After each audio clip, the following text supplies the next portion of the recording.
up and welcome to the Beneath the Dirt podcast. I'm your host, Bone. Thank you for tuning in. We are episode 99 of the show. You know what the fuck that means? I've done 99 episodes. Hell yeah. Much love once again for everybody tuning in, whether you're on the podcast platform of your choosing or YouTube watching the actual video. Much fucking love. Thank you for everybody sharing the show, commenting, liking, all that good stuff. It's much appreciated. Kicking some ass, taking some fucking names without a doubt.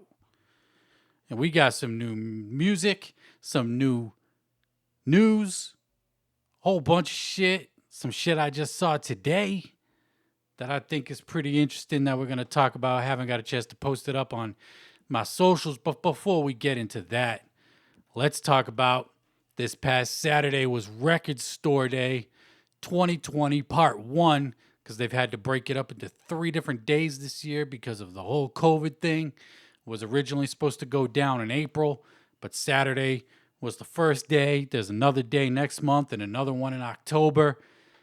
Some of the releases I was looking forward to have no longer become Record Store Day exclusives, so I'm no longer hunting them. They've just become regular releases, so I'm not in a rush out to get some of these releases. But what I did pick up, I managed to get 2 releases this Saturday. One of the releases I got right here, Bone Thugs and Harmony's Creeping on a Come Up on vinyl, limited edition, red and yellow splattered vinyl. Only 4,000 printed. I got number 505. Pretty fucking dope. I usually don't show off any of my collection on the podcast or talk about it, but it was Record Store Day, and I think I usually cover Record Store Day on the show, so why the fuck not? I'm glad I got that Bone Thugs one. They released East 1999 Eternal last year, and that's just going for $100 plus now. So, and that was super hard to find. This one was pretty easy. It's now sold out of all the Bull Moose stores that had it. The one I went to only had 1 copy, and I'm glad I got it. And the other record I managed to get was, of course, Twiztid. All These Problems, limited to 1,000 copies. I got number 275. There's the back right there. It features the song All These Problems, which was previously unreleased. It also has My Bible, F Feelings, and Forget You, all off the Mad Season album. I always cop the Record Store Day exclusives, whether it's a single, album, whatever, from Magic Ninja Psychopathic. So Twiztid always usually does something for Record Store Day. Glad I got that. And while I was actually looking for that record, because it's a 10-inch, I was looking in the wrong section of the 10 inches, thinking that it was the Record Store Day exclusives, and it wasn't. And I managed to pick this up right here.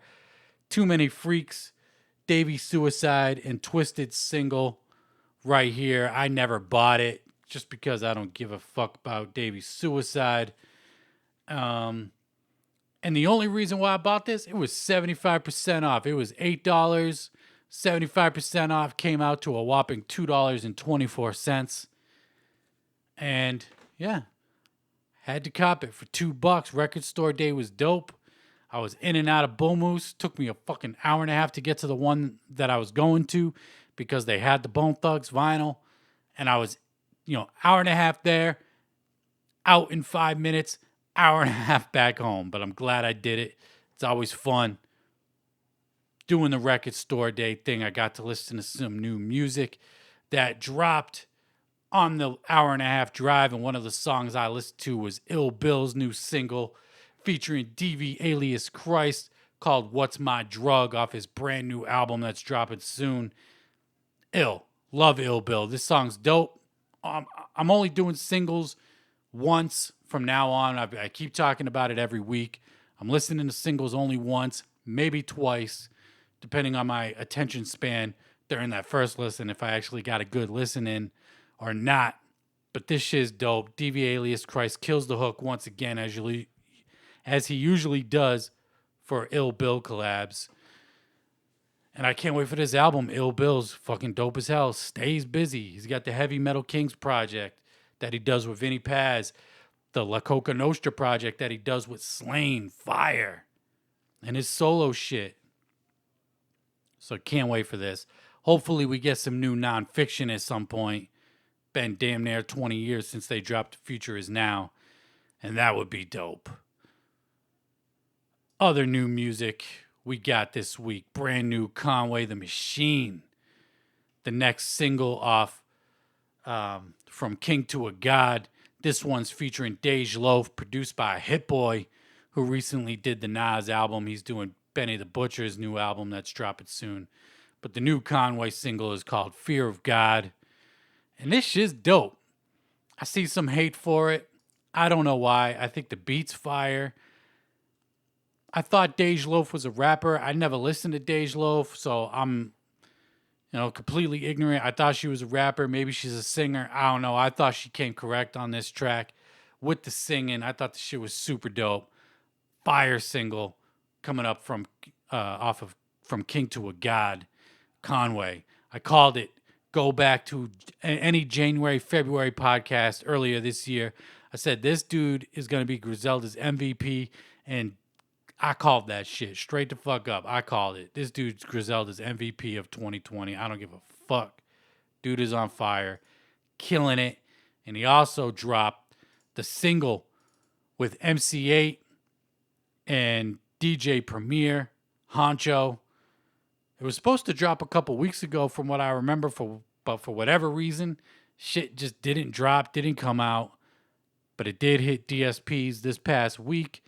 Fire track. It's not on some West Coast shit like I thought it would be because of MC8. It's kind of in that Griselda sound, but MC8, mad underrated. Compton's Most Wanted. DJ Premier, legendary, even though he only does the scratches on here. I can't remember who produced the track, but it's fire. Conway comes correct as well. Peep that shit. If you haven't peeped it yet. On to some more new music. We got new Choir Boy Dank. That's right, Choir Boy Dank, formerly of Swag Tooth with Ouija Mac. He dropped a brand new track called Smoke Green.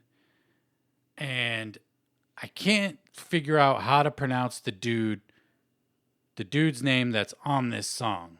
I just can't figure out how to pronounce it. It's weird. It's got V's in it and shit. I don't know. But it's not a bad track. Listen to it once. I don't even know if this is really a Choir Boy song or if he's featured on this song. When I looked it up, it was under his name. But then I saw him post something saying he was featured on it. So it's kind of confusing. But not a bad track. Choir Boy's that dude.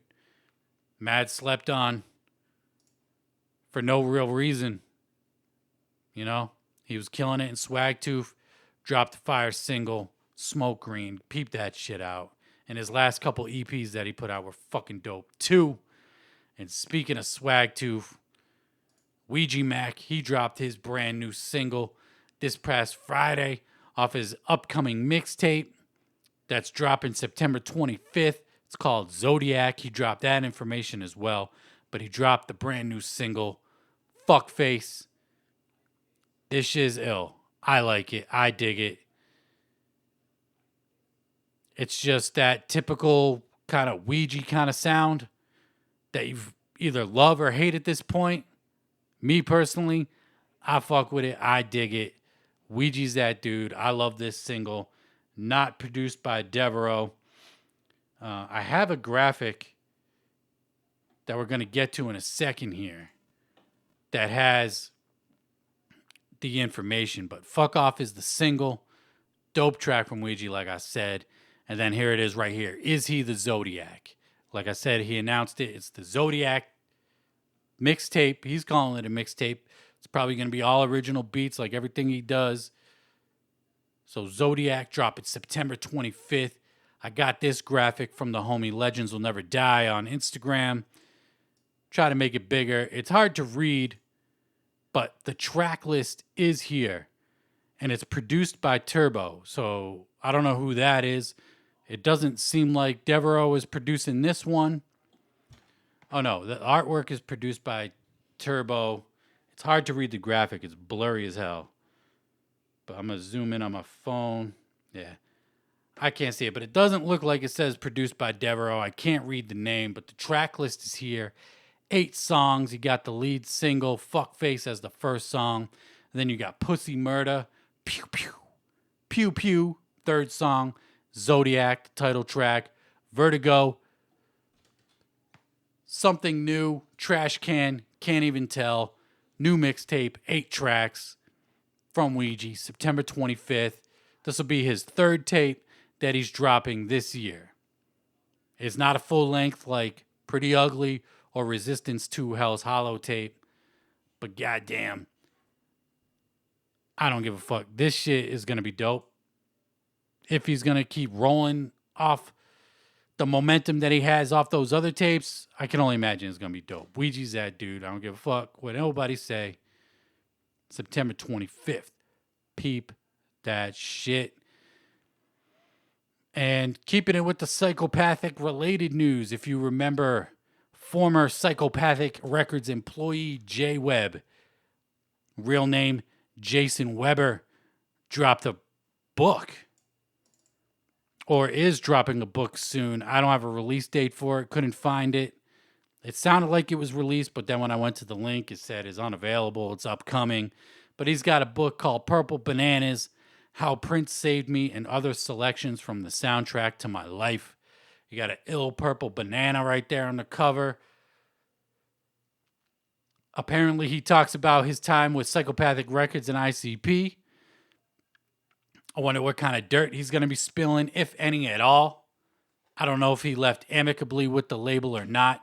You know, when he was recently, when he had left the label, he was pictured at one of the Magic Ninja. It was either a Christmas or a New Year's Eve party, chopping it up with Twiztid's manager. And I can only imagine this is going to be a better read than Tom Dubb's book. If you remember a few years back, Tom Dubb dropped his book and he had nobody I can't even talk. Proofread that shit. And it was written, it looked like it was written by a fifth year. Fuck, man. Here I am trying to trash on Tom Dubb's book, and I can't even fucking talk my damn self. So who the fuck am I to talk about Tom Dubb's 5th grade level writing style in his book that he did with his fresh ass Magic Records logo tattooed on the fucking side of his head? But I can only imagine Jay Webb's book is going to be an easier read than that. Or at least I hope. Only time will tell. Because that shit was hilarious at best. And very hard to fucking read. I couldn't do it. Apparently he had some good stories in there, but I'll never fucking know for sure because I was unable to read that shit. Keeping it Psychopathic Records related. The Lone Ryda. This I just found on Twitter this morning. I'm recording on Sunday, August 30th. This morning, ABK posted this picture, sawed off. This shit looked like it's freshly done in MS Paint. Fresh. But anyway, The Lone Ryda, as you know, earlier this year, Magic Ninja, or late last year, Magic Ninja dropped the Ryda's album, featuring everybody on the goddamn label, even dudes that ain't even supposed to be rapping. Got a Ryda's alias, and they were rapping on that album. Well, it looks like Sawed Off, formerly of Psychopathic Ryda's, he's the Lone Ryda now. He's going to be dropping a new project soon, looking like an EP. Looks like we have a track list right here. We got the Sawed Off Street Theme, Late Nights, Lone Ryda, In My Black Truck, Ryda City, Roll Another, and my brand new Gat. So Sawed Off. Formerly, it's looking like, of Psychopathic Ryda's dropping an album. I can't wait for all the hate for this, just like the M&E Ryda's got. You know? How fucking dare ABK do something that ain't his own original idea? Fucking jerk. Man, these unoriginal fucks out here don't know how to do anything their goddamn self, coming out with original ideas. Got to rehash everything they do on Psychopathic. Right? That's what you're saying, right? Or, you know, the haters. That's what you're saying? besides the fucking cheap cover of the sawed-off Lone Ryda album that we're looking at right here, I look forward to hearing this. It's been a minute since we heard from ABK. I think the last project he dropped last year was Tampon Juice. I think we were supposed to get 3 records from ABK last year, and we only got 1. Will this Lone Ryda project come out soon? He keeps hyping up that the Hatchet Warrior store or the Native Ink store, Native World Inc., merch is coming back. It's going to be back up online running soon. So maybe this will be one of the things that pop up. If it is, I'll cop it. Fuck it, right? You know, I'm not a big fan of his solo stuff that he's done outside of Psychopathic. Tampon Juice was like, sounded like some rip-off Lil Jon shit from 2004, but only done 15 years later. So I'll peep this, you know, to be over jacked beats, sawed off. You know, I fuck with ABK, even though I'm not a big fan of his stuff that he does outside of Psychopathic, because for whatever reason, it just ain't as good, is what it is. But yeah, I thought that was a little bit interesting. We got some more Rydas coming out, or Ryda, you know, solo. It'll be the first, actually the second solo Ryda's project to drop. If you remember, Misery dropped the Twin Gats album back in like 06, 07, something like that. I actually have a copy of it. I bought a bunch of his stuff when he was off, you know, doing his solo thing in the mid 2000s.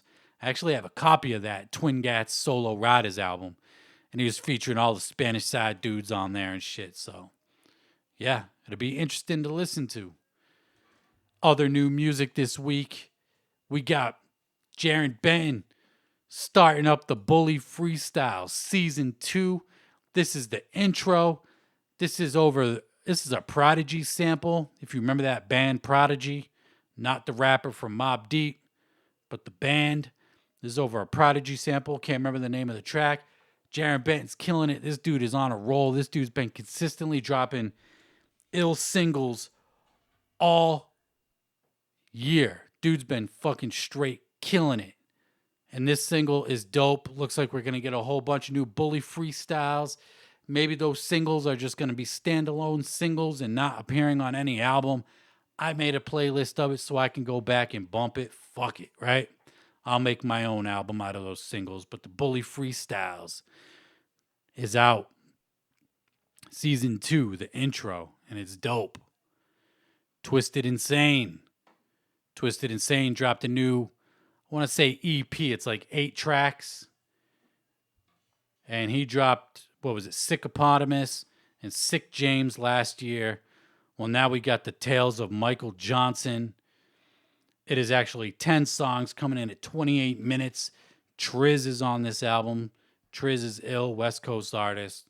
Haven't got a chance to peep this yet, but I know I got Twiztid Insane fans tuned into the show, so I wanted to cover this.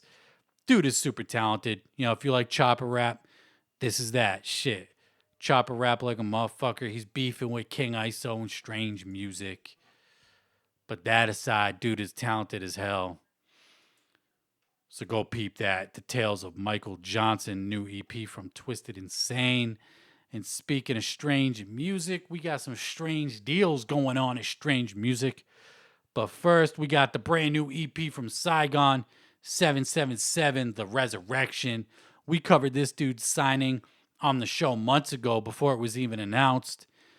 Thought he was going to be dropping a full-length album. Turns out it's just an EP. Didn't get a chance to listen to it. Don't know if I'm going to. I've never got into Saigon for whatever reason, so I'm not in a huge hurry to check this out. Maybe I'll peep it at some point, but I don't know. Just wanted to give a heads up that the record did drop on all DSPs. Hard copies are available for like $8 through Strange Music's web store. You know, he's signed to It Goes Up Entertainment. It's like a sub-label kind of thing through Strange Music where they get the benefits of using Strange Music without actually being signed to Strange, but being signed to Strange. I don't know. It's weird. It's kind of weird like how Krizz Kaliko, when he never signed a contract supposedly, and then signed a contract in Red Rocks in Denver, Colorado, and then he put out a bunch of EPs, and then you never heard shit for a bunch of months. Well, last week they announced his new album, Legend, is dropping September 18th, 2020. So we're just a few weeks away from Krizz Kaliko's new album, Legend, dropping finally. His last album was Go. That came out like 5 years ago. My personal favorite Strange Music album to ever drop through the label. I love that album so much. It's a classic, or a classic, time will tell, but yeah, you know what I mean. Fire fucking album. And he dropped the track list for the album Legend as well. And we got 15 songs. Of these 15 songs, I believe 12 of them have been previously released through those EPs. I got this track list through Genius, the website Genius. So I don't know how reliable it is, but a lot of these songs were on the EPs that he dropped earlier this year. Features from Jerry Robinson, Tech Nine, Ritz, JL, Jelly Roll, Mercules, CJ Hicks, King ISO. So 15 songs. I like to see that. I like that number to see. Any more than that, it's hard to keep it together, but I never checked out any one of those songs that Krizz Kaliko dropped on those EPs. So this will be a complete fresh listen for me when the album drops, and I am fucking hyped for this release. Super hyped. I love Krizz Kaliko, mega talented, sings his ass off, raps his ass off. Dude is ill. Can't wait. And I'm just thinking of it now. No Mackenzie Nicole on the album. Seems like they've been trying to fucking slap her on fucking any album they can get their fucking hands on. Songs like she don't even belong on. But anyway. Strange deals at Strange Music. If you remember, current Strange Music artist, because he ain't never left, because he's trying to raise funds to get the fuck out of his deal and find an attorney, Darrein Safron. You haven't heard that name in a long ass time. He dropped an EP on Strange Music. I don't even know how long ago. He came in through Ritz. I believe Ritz was the plug for the Darrein Safron Strange Music connection. But he's got to GoFundMe. Help me find an attorney to get out of Strange. He's saying Travis O'Gwin is basically the devil. He's in a contract. He says, I'm ready to get out of this slavery in form of a contract. He said he has no idea how to get out of it, how many albums he owes, what the terms are of his deal, basically. But he's basically saying Travis O'Gwin is vindictive, and he takes down any singles or any music that Darrein puts up through Apple Music, YouTube, or anything like that. He's saying Travis is out to get him, preventing him from feeding his daughter. He's living from hotel to hotel, barely scrapping by and making a living. If that's true, that's fucking sad. You know what I mean? There's always been rumblings of people on Strange Music wanting to be on Strange Music, not being a fan of the label, not feeling like they're taken care of. We all remember the Cut Calhoun situation. Dude left because he felt like he wasn't being taken care of. He was a day one Strange Music Ryda, and he really was. He was Tech's fucking hype man on the, Angelic Days, Absolute Power, Ever Ready. He was Tech's hype man for a long ass time. And he never really got that shot. And Cut Calhoun always put out quality music, but he never got that shot. Who remembers J Trilogy?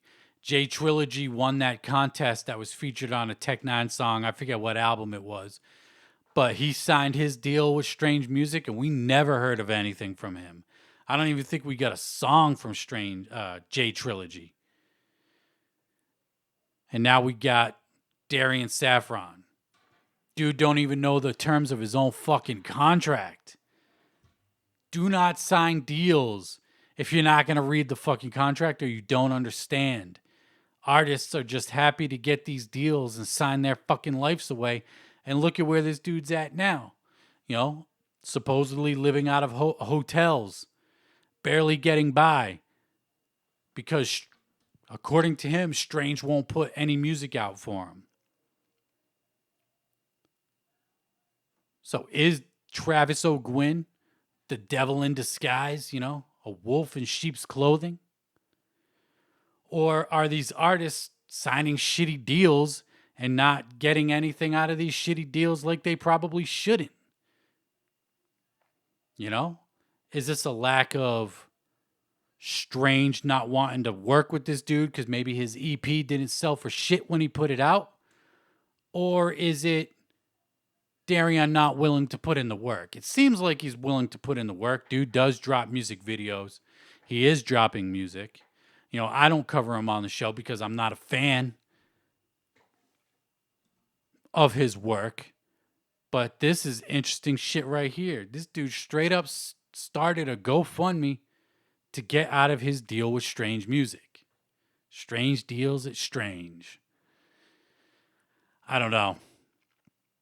You know, you're going to have your truth from Strange. You're going to have your truth from this dude. I doubt Strange even acknowledges this shit.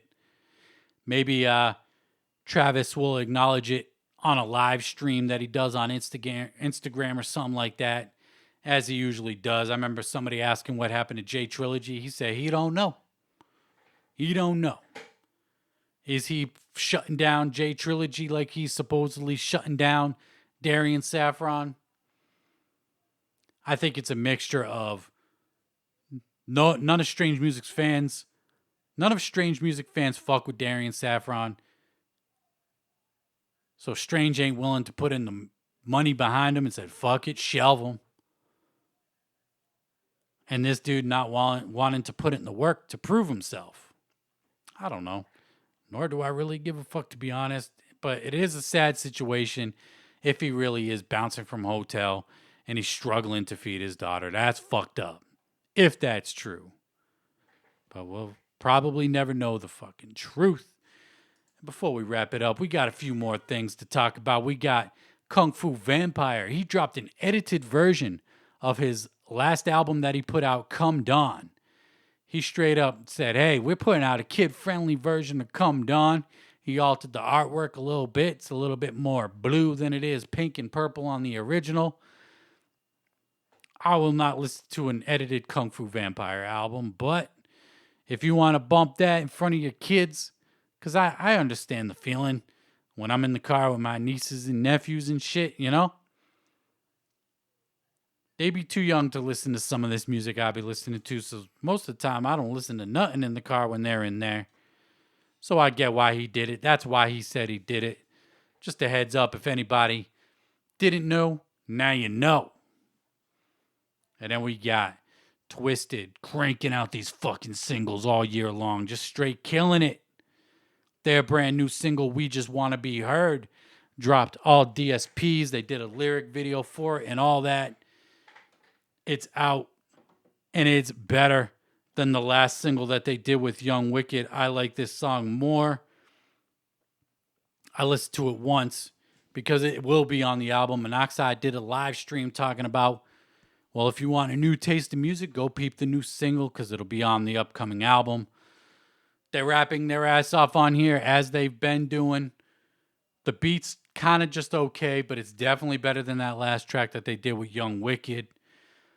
Monoxide's also been giving out clues as to what the album will be called. He gave out the first two letters of the album. The first letter is R, and the second letter is E. I'm not even going to make a guess. I'll just wait till they announce the shit. But he's putting it out there. People, they can make their guesses on Instagram and Twitter and all that. So the new single, We Just Want to Be Heard, definitely better than the last single, but still not like great. It's good, but not great. Only one listen though. I can't wait for the new album. They got the Halloween shit dropping. He's saying early October. He wants to release it physically only, no digitally, just physical.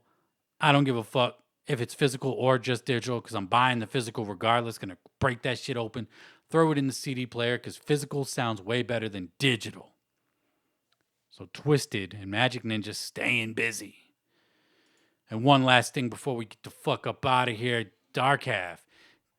They were supposed to be, the release of the chapters, the Lost Pages of Ibon, the rare and unheard tracks from the Lost Chapters sessions was supposed to be shipping out last week, but because of everything that's going on in Kenosha, protests, cops fucking killing unarmed black men again, shooting motherfuckers 7 times in the backs, on some ridiculous shit. If you ordered through the Cult Shit merch store, which I ordered the Lost Pages of Ibon and the remastered version of the Chapters album, there is a delay because the post offices are not open in Kenosha, and that's where Damian Quinn is based out of. But if you placed your pre-order through the Gore Hop shop, Lyrical Snuff Productions website, shit shipping out on time as scheduled. So there is a slight delay. I can't wait to hear it. They also had to take off Cap 1 of Simkin Heights, I believe, off the digital version because they had to postpone the digital version. It came out that he's a fucking allegedly a rapist kind of dude, holding girls at gunpoint, demanding sex acts be performed on him. So Cap 1, that fat, nasty fuck of Simkin Heights, is a fucking sick fuck. He's fat and fucking gross. Dude is not even good rapper, so good. Get him off the fucking whatever song he's on anyway, because fuck Cap 1. Dude's always sucked, but now it's confirmed he's a fat, sick fuck, and fuck him. And shout out to Dark Half and Damian Quinn for taking him off the album because of that shit. Standing up for what's right. But anyway, thank you for tuning in. That's going to wrap it up for me this week. I'm Ron Bona Beneath the Dirt. If you ain't checked out that UFCD shit, I do the pre-show with Scotty Two Balls on the Studio 17. This week is Forgotten Freshness Volume 1 going up against Forgotten Freshness Volume 2. Can't wait to dive into that. That's going to be fun as hell, and it's just going to be fun and a great talk. So much love. Thank you again. And until next time, I'm Ron Bona of the Beneath the Dirt podcast. I'm out. Peace.